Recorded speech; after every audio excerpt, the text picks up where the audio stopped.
Hello everyone, আসসালামু আলাইকুম। কেমন আছেন? নিশ্চয়ই ভালো আছেন। আলহামদুলিল্লাহ, আমরা অনেক ভালো আছি। তো কালকের অসমাপ্ত ভিডিওটাই আজকে আপনাদের সঙ্গে শেয়ার করছি।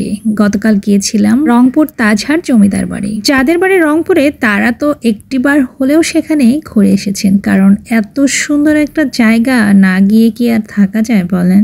যখন কলেজে পড়তাম কত যেতাম রংপুর তাজহাট জমিদার বাড়িতে, খুব ভালো লাগতো। বন্ধু বান্ধবীদেরকে নিয়ে ঘুরতাম। এখন এমন একটা অবস্থা, চাইলেও সময়ের অভাবে বের হতে পারি না। দেখেন আমাদের রংপুর তাজহাট জমিদার বাড়ি এত সুন্দর। যারা যারা এসেছে না, এখানে অনেক বড় বড় কন্টেন্ট ক্রিয়েটররা এসেছিল, ভিডিও করেছে। আমার মনে হয় একটা কথা আছে না, বাড়ির গরু খুলের ঘাস খায় না, আমার অবস্থা হয়ে গেছে তেমনটাই। আমার বাসার কত কাছে সবকিছু, অথচ আমি নিজেই যাই না, নিজেই আপনাদের সঙ্গে একটু ভিডিও করে যে শেয়ার করব তাও করি না। অবশ্যই একটু ফুল কম, কয়েকদিন পর যখন একটু শীত শুরু হবে, এত সুন্দর একটা পরিবেশ, কি আর বলবো। তখন আবার আসবো, এসে আপনাদের সঙ্গে শেয়ার করবো। আমার এই গাছের ঝোপটা এত বেশি পছন্দ হয়েছে, আমার ছেলেকে নিয়ে এসে এখানে খেলা শুরু করে দিয়েছি লুকোচুরি। তো গাঁদা ফুলগুলো আছে না, কয়দিন পর একদম সারা মাঠ জুড়ে শুধু ফুল আর ফুল, কি আর বলবো। ওই সময়টা এত সুন্দর লাগে। এখনো কিন্তু কম সুন্দর না, এখনো অনেক সুন্দর লাগছে। আর এখানে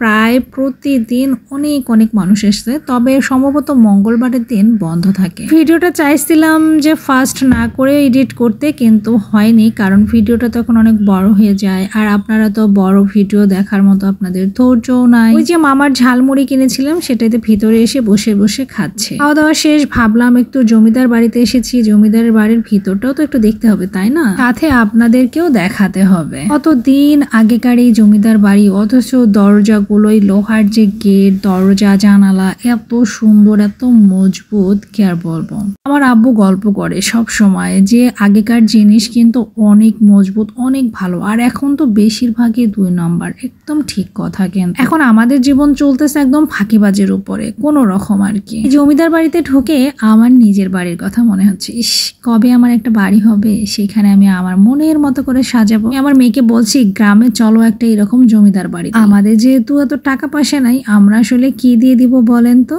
থাকে সব কথা। তো এদিকটাতে এসে অনেক ভালো লাগলো, এত বড় একটা বারান্দা। আসলে রানীর রাজার কিন্তু অনেক রুচি ছিল। এখানে এসে দেখেন রানীর যে সিঁড়িটাতে করে, মানে যে সিঁড়িটা বেয়ে পালিয়ে গিয়েছিল, আসলে এটা আমাদের কথার কথা, আমি জানি না কতটুকু ইতিহাস সত্যি। এই সিঁড়িটা ছিল গোপন সিঁড়ি, কোনো প্রয়োজনে বা যে কোনো একটা সমস্যা হলে ওই সিঁড়ি দিয়ে ওঠানামা করতো। এখন দেখেন তার কাটা দিয়ে রেখে দিয়েছে। আগে যখন এসেছিলাম তখন এই সিঁড়িতে বসে কত ছবি তুলেছি, সেই ছবিগুলো আমি কোনো একটা সময় আপনাদেরকে শেয়ার করব। দরজা জানালাগুলো দেখেন প্রায় সবই সমান সমান, দেখতে কিন্তু অনেক সুন্দর, একদম মজবুত, কোনো কিছুই নষ্ট হয়নি। তবে হ্যাঁ, আর একটু সংস্কার করতে হবে, রং টং করতে হবে, তাহলে আরো অনেক বেশি ভালো লাগবে। ওরের টাইলস গুলোও দেখেন কত সুন্দর, সেই কবেকার এই জমিদার বাড়ি এখনো এত সুন্দর আছে, দেখতেই ভালো লাগে। আগেকার প্রত্যেকটা জিনিসই কিন্তু অনেক সুন্দর। সামনের এই সিঁড়ি থেকে ভিউটা দেখেন কত সুন্দর লাগছে। আমার মেয়েকে বললাম আমাদের একটু ভিডিও করে নাও। আর এই সাইডটা হচ্ছে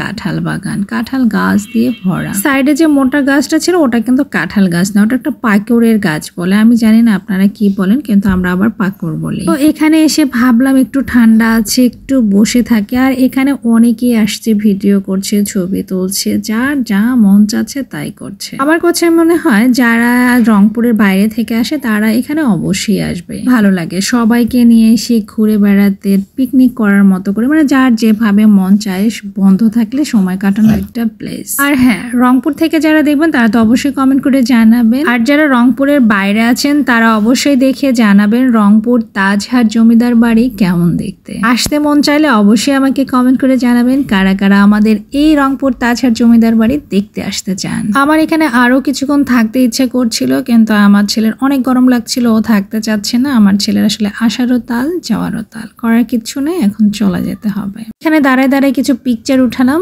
তারপরে চিন্তা করলাম চলে যাই। ও মা, আসতে আসতে দেখি যে সামনে অনেকগুলো বকুল ফুল পড়ে আছে। আমার কিন্তু বকুল ফুল অনেক বেশি পছন্দ। বকুল ফুলের একটা বিশেষত্ব আছে কি জানেন, যে কাঁচা থাকতে গন্ধ ছড়ায়, আবার শুকিয়ে গেলেও কিন্তু গন্ধটা থেকেই যায়। এই জন্য আমার অনেক ভালো লাগে। তো আজকের ভিডিওটা কেমন লাগলো অবশ্যই কমেন্ট করে জানাতে ভুলবেন না। নেক্সট ভিডিওর জন্য অপেক্ষা করুন। আল্লাহ হাফেজ।